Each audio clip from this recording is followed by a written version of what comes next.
بسم اللہ الرحمن الرحیم۔ الامر الخامس اقسام و مفہوم المخالف۔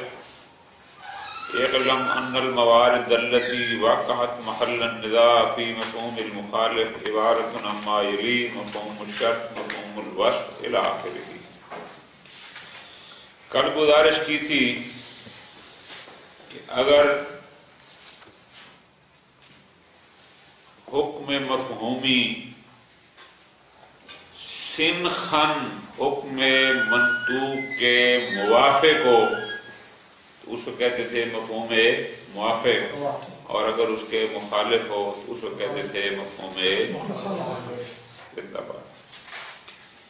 مفہوم مخالف کی 6 اقسام کی زیادہ تر بحث کی جاتی ہے، جن میں مفہوم شرط، مفہوم وصف، غایت، حصر، عدد اور لقب۔ پھر یہ بھی ہم پیچھے پڑھے ہیں کہ ان میں یہ بحث نہیں ہوتی کہ ان کا مفہوم حجت ہے یا حجت نہیں ہے، بلکہ اس میں یہ بحث ہوتی ہے کہ آیا یہ مفہوم رکھتے ہیں یا مفہوم، آیا جملہ شرطیہ دلالت پر مفہوم رکھتا ہے یا دلالت پر مفہوم، یہ ہے ہمارا موضوع بحث۔ مفاہیم ستہ میں سب سے پہلے شروع کرتے ہیں مفہوم غور کرنا ہے جان، کیا مطلب کہ جملہ شرطیہ مفہوم رکھتا ہے یا نہیں رکھتا، وہ تو بعد میں بات کریں گے۔ پہلے یہ ہے کہ آپ کی مراد جملہ شرطیہ سے کیا ہے، ٹھیک ہے؟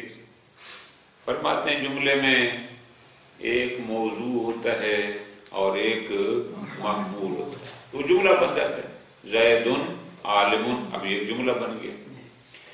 جملہ شرطیہ میں موضوع اور محمول سے ہٹ کر بھی ایک اور چیز اضافی ہوتی ہے، اسی لیے تو اس کو جملہ شرطیہ کہتے ہیں۔ اور جو جملہ شرطیہ ہوتے ہیں وہاں منطق میں پڑھتے ہیں، وہاں اس کے موضوع کو مقدم کہا جاتا ہے اور محمول کو تالی کہا جاتا ہے، ٹھیک؟ اب یہاں غور فرمانا ہے کہ جملہ شرطیہ میں ایک موضوع ہوگا، ایک محمول ہوگا جو اس کا حکم ہوگا، جزا ہوگی، اور ایک تیسری چیز بھی ہوتی ہے جس کا نام ہوتا ہے شرط۔ البتہ ایک بات یہاں یاد رکھی جائے، یہ جو شرط ہوتی ہے یہ اگر نہ بھی ہو موضوع پھر بھی باقی رہتا ہے۔ کیوں؟ بعض ایسے جملے شرطیے بھی آپ کے سامنے آئیں گے کہ جہاں اگر موضوع یعنی وہ شرط نہ ہوگی تو شرط کے نہ ہونے کا مطلب ہے اصلا موضوع ہی منتفی ہو گیا، اس کو ہم کہتے ہیں سالبہ بانتفاع۔ تو جب موضوع نہ ہوگا تو معمول خود بخود ہی ختم ہو جائے گا۔ وہ والے جملہ شرطیہ ہمارا محل بحث، ہمارا محل بحث وہ جملہ شرطیہ ہے کہ اگر شرط نہ بھی ہو موضوع پھر بھی باقی رہے، شرط کے نہ ہونے سے موضوع ختم نہ ہو، ایسا جملہ شرطیہ ہمارا محل بحث ہے، ٹھیک ہے؟ کوئی مثال فرماتے ہیں، مثالیں موجود ہیں دونوں کی۔ اس کی بھی مثال موجود ہے کہ جہاں شرط کے جانگی، جہاں وہی شرط ہی وہی موضوع ہوتا ہے، شرط نہ ہونے کا مطلب ہے سرے سے موضوع ہی نہیں ہے، اور وہ بھی موجود ہے کہ شرط نہ ہو لیکن موضوع پھر بھی باقی ہو۔ شرط نہ ہو موضوع پھر بھی موجود ہو، اس کی مثال بڑی واضح، اذا کان الماء قدر قرن لم ينجسہ شیء۔ اب یہاں 3 چیزیں ہیں، ایک ہے ما جسے موضوع کہیں گے، ایک ہے محمول لم ينجس ہو جسے حکم کہیں گے، جسے تالی کہیں گے۔ ایک تیسری چیز بھی درمیان میں ہے، وہ ہے قدر قرن، مقدار قر ہونا۔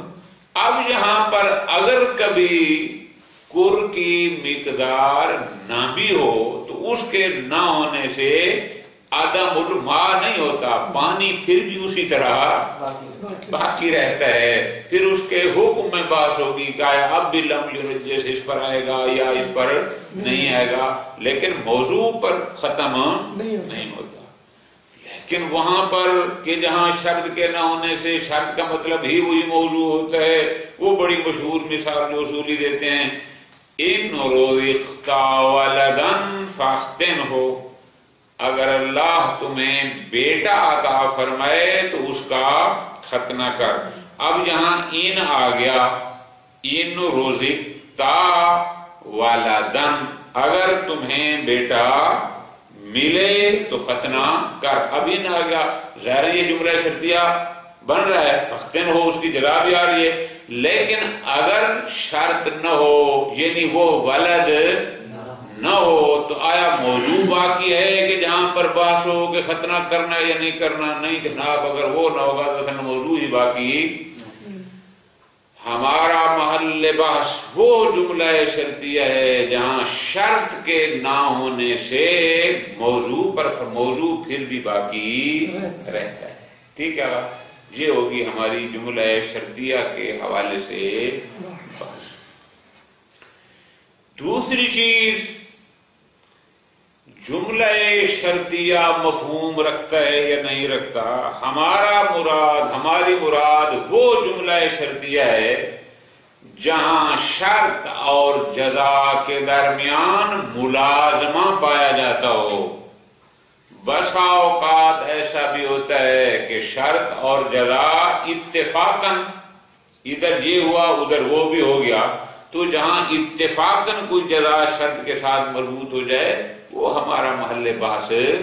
ہمارا محل بحث ہے کہ جب یہ شرط ہوگی تو یہ جزا بھی ہوگی، یعنی اذا کان الماء قدر قرن، جب بھی قریت ثابت ہوگی بس لم ينجس ہو شے اس کے لیے آ جائے گا۔ اس کا مطلب ہے شرط اور جزا کے درمیان جہاں ملازمہ ہوگا وہ والا جملہ شرطیہ ہمارا محل بحث ہے۔ اگر کہیں اتفاقاً ایسا ہو جائے تو وہ ہمارا محل بحث نہیں۔ اور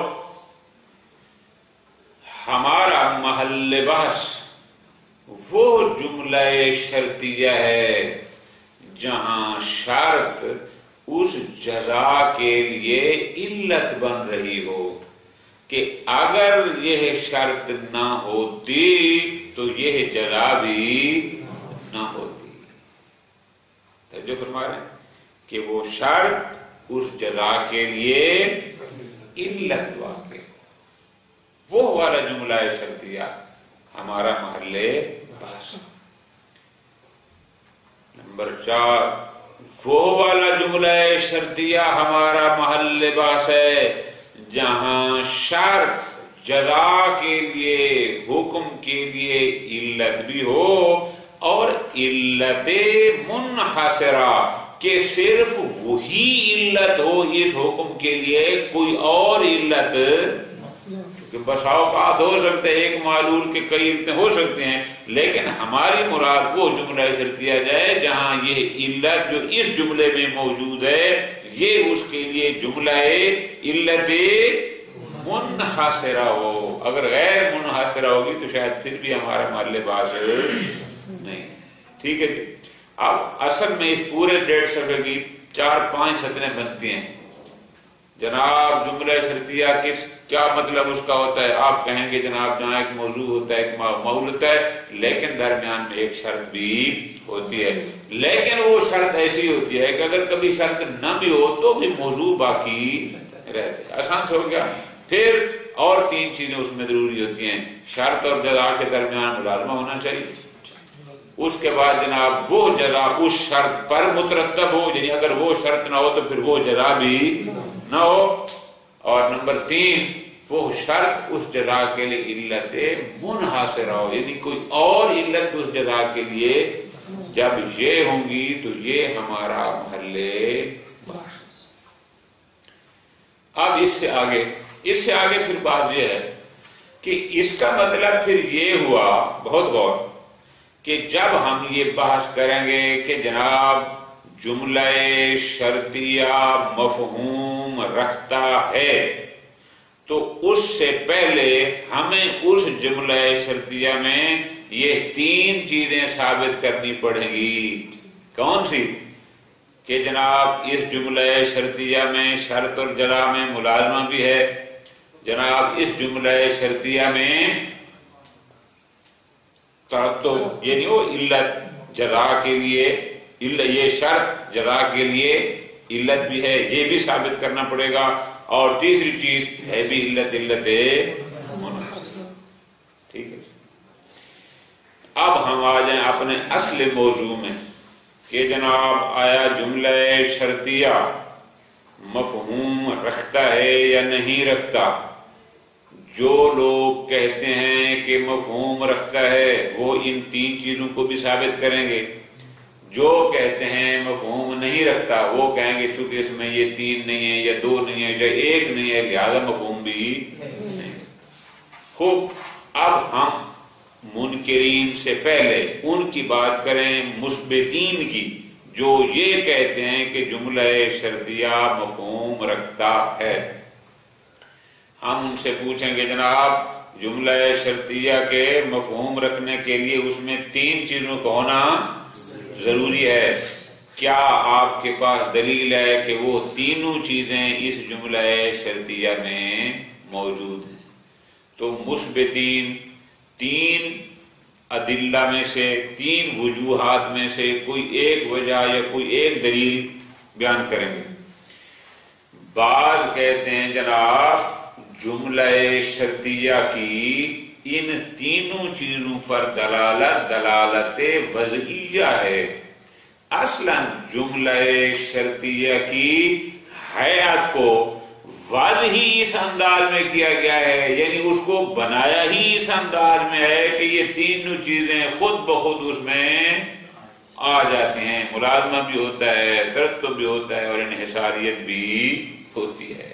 ٹھیک، بعض کہتے ہیں کہ جناب ہماری دلیل یہ ہے کہ یہ جملہ شرطیہ جس کی ہم بات کرتے ہیں کہ مفہوم رکھتا ہے، اس میں تینوں چیزیں موجود ہیں۔ بھائی آپ کی دلیل کیا ہے؟ وہ کہتے ہیں ہماری دلیل ہے انصراف۔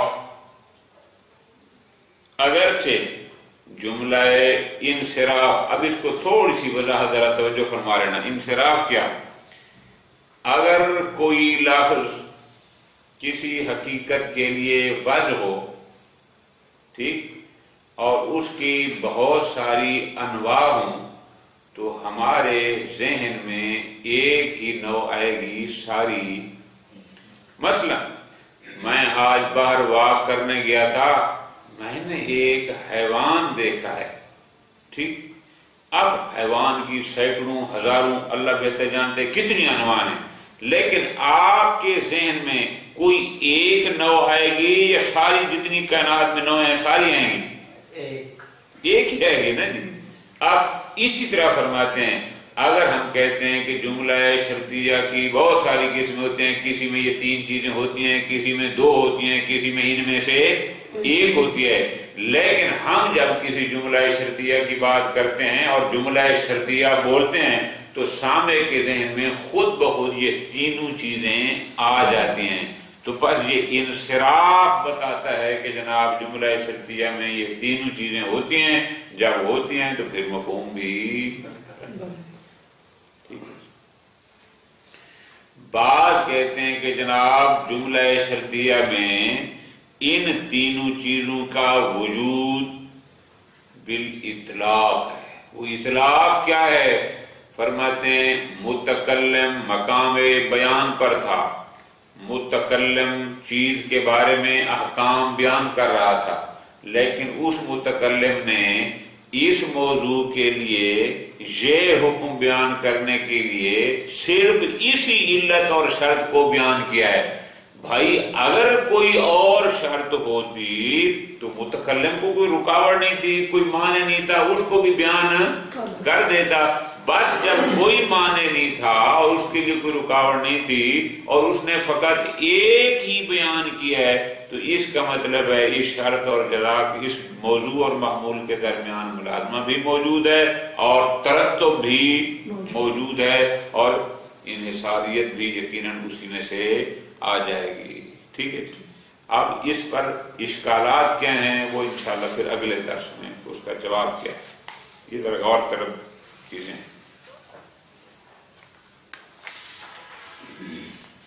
الامر الخامس اقسام و مفہوم المخالف. اعلم ان الموارد التي وقعت محل النزاع في مفہوم المخالف، مفہوم مخالف نے جن کی زیادہ بحث ہوتی ہے کہ آیا فلاں رکھتا ہے نتا، وہاں پر 6 چیزوں میں زیادہ تر بحث ہوتی ہے. مفہوم شرط، مفہوم وصف، مفہوم غایہ، مفہوم حاصل، مفہوم عدد، مفہوم لقب. تفصیل. پہلے ہم بات شروع کرتے ہیں مفہوم شرط میں. عنوان کو یاد رکھنا ہے. عنوان کیا تھا؟ عنوان ہم یہ بنائیں گے، آیا جملہ شرطیہ مفہوم رکھتا ہے یا مفہوم نہیں رکھتا. زندہ باد. اب فرماتے ہیں ہم یہاں سے پہلے تو شروع کریں گے کہ جملہ شرطیہ سے مراد کیا ہے. وَعْلَمْ أَنَّ النِّزَاعَ فی وجود المفہوم فی القضایا الشرطیہ. یہ جو نزاع ہے، یہ جو اختلاف ہے، یہ جو بحث ہے کہ آیا جملہ شرطیہ وجود یعنی مفہوم رکھتے ہیں یا نہیں رکھتے، وہ کہاں پر ہے؟ انما ہوا فیما اذا عد القید شیئا زائدا علی الموضوع. وہ والا جملہ شرطیہ کی ہم بات کرتے ہیں کہ جناب شرط عین موضوع نہ ہو بلکہ موضوع سے اضافی ایک چیز ہو، ایک خاص. پھر نتیجہ یہ ہوگا کہ پھر اس جملے میں 3 چیزیں آ جائیں گی. ایک کا نام رکھیں گے موضوع، ایک کا نام رکھیں گے محمول اور ایک کا نام رکھیں گے شرط. خوب. فَيَقَعُ النِّزَاعُ حِينَئِذٍ فِي دَلَالَةِ الْقَضِيَّةِ الشَّرْطِيَّةِ عَلَى انتفاء المحمول عن الموضوع عند انتفاء الشرط وعدمها. تو اس وقت ہماری بحث اس میں ہوگی کہ جناب آیا اس قضیہ شرطیہ کی اس چیز پر دلالت ہے کہ جب یہ شرط نہ ہوگی تو آیا یہ محمول بھی اس موضوع کے لیے نہیں ہوگا، یا جملہ شرطیہ کی اس چیز پر دلالت نہیں. وعدم یعنی عدم دلالت، یا اس کی اس پر دلالت نہیں. کوئی مثال فرماتے ہیں، یہ ہے سمجھانے کے لیے. اذا قول ہی علیہ السلام، معصوم کا فرمان ہے، اذا کان الماء قدر قرن لم ینجس ہو شے. اب یہ ایک حکم ہے کہ جب پانی گر کی مقدار میں ہو تو کوئی شے اس کو نجس نہیں کر سکتا. ٹھیک. اب یہاں پر ہم دیکھتے ہیں فَهُنَاكَ مَوْضُوعٌ، یہاں ایک ہے موضوع، وَهُوَ الْمَاء، وہ ہو گیا پانی. ایک ہے محمول یعنی حکم، هُوَ الْآسْمِيَّہ یعنی اس کا طاہر ہونا، پاک ہونا، وہ ہے لم ينجس ہو. وَشَيْءٌ آخر، بعض کتابوں میں عبارت جو ہے وہ غلط ہے، 2 سطریں اس میں حذف ہیں. ٹھیک ہے نا جی؟ جبکہ میری کتاب میں بھی 2 سطریں حذف ہیں جو نئی چھپی ہے. عبارت اور بھی اس میں ہے وَشَيْءٌ آخر، ایک اور چیز بھی ہے، بِاسْمِ شرط، جس کا نام ہے شرط. خوب. وہ کیا تھی؟ عن القریۃ، وہ تیسری چیز تھی اس کا قر ہونا.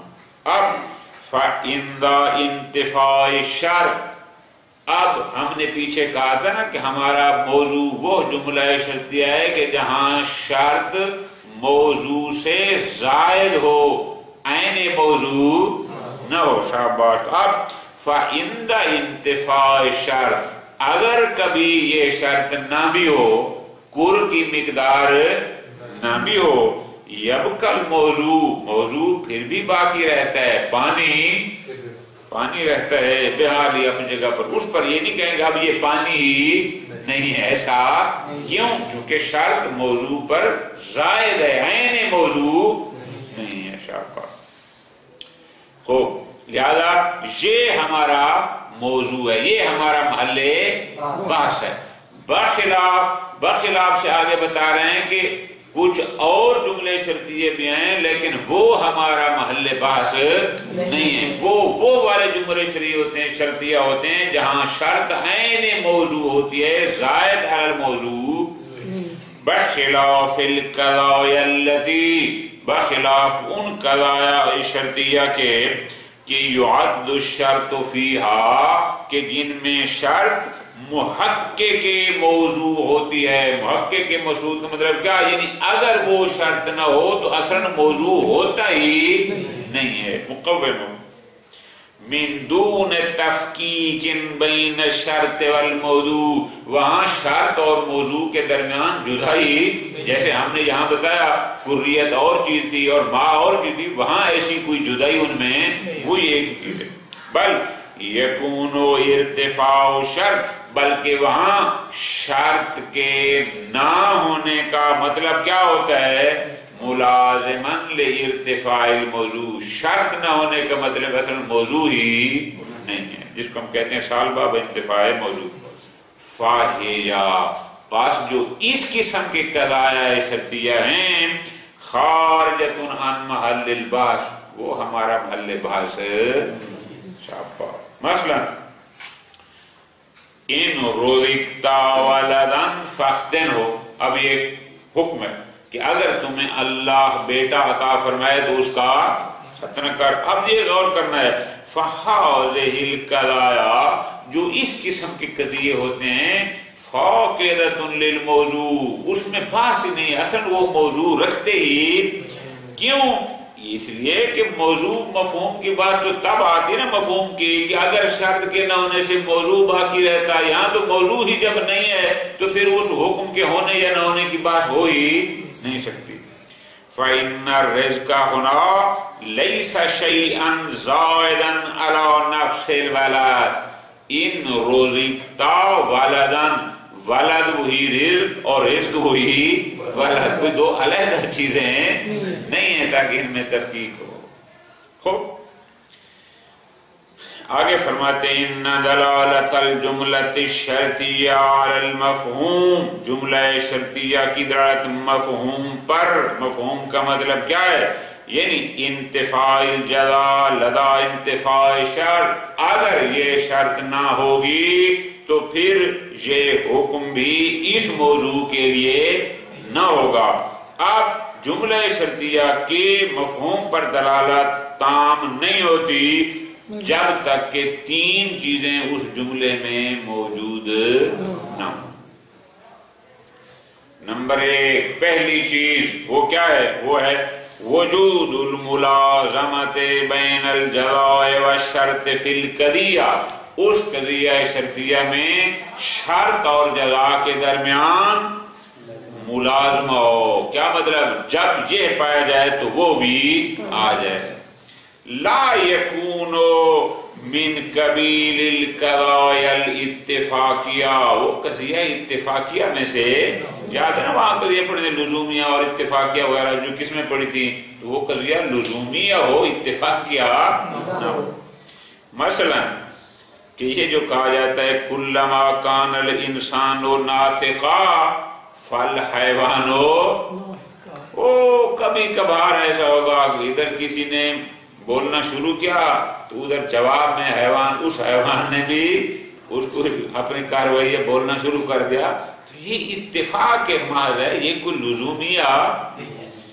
پس فإن التقارن من باب الاتفاق وَلِأَجْلِ ذَلِكَ يَحْصُلُ الْإِنْفِقَاقُ بَيْنَهُمَا. ہمیشہ دیکھتے ہیں ہمیشہ اکثر تک انسان بولتے رہتے ہیں لیکن ان کی آوازیں نہیں ہوتی، چونکہ وہ کبھی کبھار ایسا ہوتا ہے. خوب، پہلی چیز کیا ضروری ہے اس جملہ شرطیہ میں؟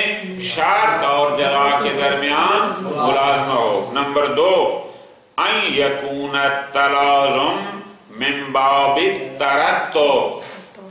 ملازمہ کیسا ہو؟ من باب الترتب. کیا مطلب ترتب؟ یعنی وہ تالی اس مقدم پر مرتب ہو. مرتب کا مطلب یہ ہے کہ اگر یہ مقدم نہ ہوتا تو یہ تالی بھی چھاپا. بأن يكون الشرط علة للجزاء. یا آسان ترتب کا آسان طریقہ سمجھا رہے ہیں. ترتب کا معنی کیا ہے کہ آپ اس طرح یاد کر لیں کہ وہ شرط اس جزا کے لیے علت ہو، جزا معلول ہو اور یہ شرط علت ہو. بس خرج ما اذا لم يكن هناك هذا النحو من الترتب. اگر کہیں ترتب تو ہے لیکن مقدم تالی کے لیے علت نہ ہو، وہ والا قضیہ شرطیہ بھی ہمارا محل بحث سمجھے نا جی، یہ اس کو بھی نہیں کہتے. مثلا کما اذا قال، ویسے کہتے ہیں ان طال اللیل قصر النہار، یا اذا قصر النہار طال جب دن بڑا ہوگا، اگر دن بڑا ہوا رات چھوٹی ہو جائے گی، اگر دن چھوٹا ہوا رات. بھئی رات کے چھوٹے ہونے کی علت دن کا بڑا ہونا نہیں ہے، بلکہ یہ دونوں تو معلول ہیں کسی تیسری علت کے. شاباش. ترتب کون ہے؟ معلول ہیں علت. خوب. اور تیسری چیز جو اس جملہ شرطیہ میں ہونی چاہیے وہ کیا ہونی چاہیے؟ ان یکون الترتب علیاً. کہ ترتب کیا مطلب؟ ہم نے پیچھے کہا نا کہ وہ شرط وہ مقدم تالی کے لیے علت ہو تو وہ علت منحصرہ ہو کہ اس کے علاوہ اس جزا کے لیے کوئی اور علت نہ ہو. شاباش. ومعنى الانحصار، علت منحصرہ کا مطلب کیا ہے؟ اس کا مطلب ہے عدم وجود علت اخرى تقوم مقام، کہ کوئی اور ایسی علت نہ ہو جو اس شرط کے علاوہ اس حکم کے لیے ہو. ٹھیک. تو اب شرط اور جزا کے درمیان ملازمہ ایک، شرط اور جزا کے درمیان ترتب کہ وہ جزا اسی شرط پر مرتب ہوتی ہے دو، اور پھر یہ شرط اس کے لیے علت بھی علت ہے. تو جملہ شرطیہ میں ان تین چیزوں کا ہونا ضروری ہے، تب جا کر بات بنے گی کہ یہ مفہوم رکھتے ہیں. اب فالقائل بالمفہوم، جو لوگ یہ کہتے ہیں کہ جملہ شرطیہ مفہوم رکھتا ہے، فلا محیص له الا من اثبات هذه الامور الثلاثه. اس کے لیے کوئی چارہ نہیں ہے کہ وہ جس جملہ شرطیہ کے بارے میں کہ یہ مفہوم رکھتا ہے تو اس جملے میں ان تین چیزوں کو بھی اس کے لیے ثابت کرنا کہ چونکہ اس جملے میں یہ تینوں چیزیں ہیں لہذا یہ مفہوم بھی رکھتا ہے. وَيَكْفِي لِلْقَائِلِ بِالْعَدَمِ، اور جو کہے گا کہ نہیں جناب یہ جملہ شرطیہ مفہوم نہیں رکھتا، اب اس کے لیے کافی ہے کہ اگر ان تین میں سے کوئی ایک بھی نہ ہوئی تو عدم مفہوم کے لیے یہی کافی ہوتی ہے. خوب. ثم ان دلالة الجملة الشرطية على هذه الامور الثلاثة بأحد الوجوه التالية. اور فرمانے آگا جو لوگ کہتے ہیں جملہ شرطیہ مفہوم رکھتا ہے، ہم ان سے پوچھیں گے جناب اگر رکھتا ہے تو جملہ شرطیہ میں ان تین چیزوں کو ثابت کرو، آپ کے پاس دلیل کیا ہے کہ اس میں یہ تین چیزیں ہیں تاکہ ہم کہیں کہ واقعی یہ مفہوم رکھتا ہے. تین مختلف قسم کی دلیلیں. پہلی الوضع، وہ کہتے ہیں جناب اصلاً جملہ شرطیہ دلالت وضعیہ رکھتا ہے. کیا مطلب؟ وہ کہتے ہیں ادعاء وضع الحیاء علی ما یلازم هذه الامور الثلاثہ. وہ کہتے ہیں آپ جملہ شرطیہ کی جو حیت ہے، اس کی جو وضع ہے، جس انداز میں اس کو بنایا گیا ہے، بس اس کی یہی حیت ہی بتاتی ہے کہ یہاں ملازمہ بھی ہے، یہاں ترتب بھی ہے، یہاں انحصار بھی ہے. گویا وہ آپ کہیں گے کہ ان کے نزدیک دلالت وضعیہ ہے. ٹھیک ہے. دوسرے کہتے ہیں کہ جناب ہمارے پاس دلیل ہے الانصراف. انصراف کا معنی کیا ہے؟ میں نے آپ کو گزارش پہلے کر دی ہے. کیا معنی تھا؟ کہ اگر ایک لفظ کسی موصولہ کے لیے بنایا گیا ہے اور وہ موصولہ ایسا ہے کہ جس کی بہت ساری انواع ہیں بالفرد، تو جب بھی لفظ بولیں گے تو آپ کے ذہن میں صرف ایک نوع آئے گی، ساری انواع یہاں پر بھی یہی ہے. فرماتے ہیں اگر کوئی جملہ شرطیہ ایسا ہے کہ بہت ساری قسمیں ہیں، کوئی جملہ شرطیہ ہوگا جن میں فقط دو چیزیں ہوں گی، کوئی ہوگا جس میں صرف ایک ہوگی، کوئی بہت ساری اقسام ہیں. بالفرض اگر اقسام ہیں تو ہم کہیں گے ادعاء انصراف الجملۃ الشرطیہ فی ذہن المخاطب الی هذه. ان کا دلیل یہ ہے کہ نہیں جناب، جب بھی کوئی متکلم ایک جملہ شرطیہ بولتا ہے تو مخاطب اس جملہ کے شرطیہ ہونے کی وجہ سے سمجھ آتا ہے کہ اس کا مطلب اس میں تلازم بھی ہے، اس میں ترتب بھی ہے، اور اس میں انحصاریت بھی ہے. ان کا دلیل انصراف یا تبادل ہے. ایک تیسری وجہ بھی بیان کی جاتی ہے کہ جملہ شرطیہ ان تینوں چیزوں کا حاوی ہوتا ہے، وہ اس میں موجود ہوتے ہیں. اور اس پر دلیل کیا ہے؟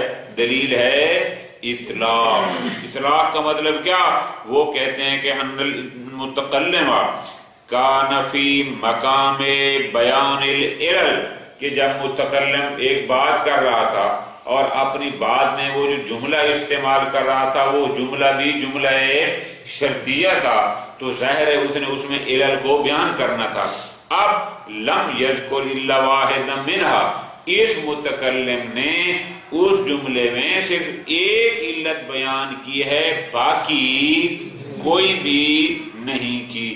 اگر کوئی اور ہوتی تو بیان کرتا، تو اس کا ایک علت بیان کرنا فَيُعْلَمُ انحصارها، اس کا مطلب ہے کہ بس یہی علت منحصرہ ہے اس حکم کے لیے.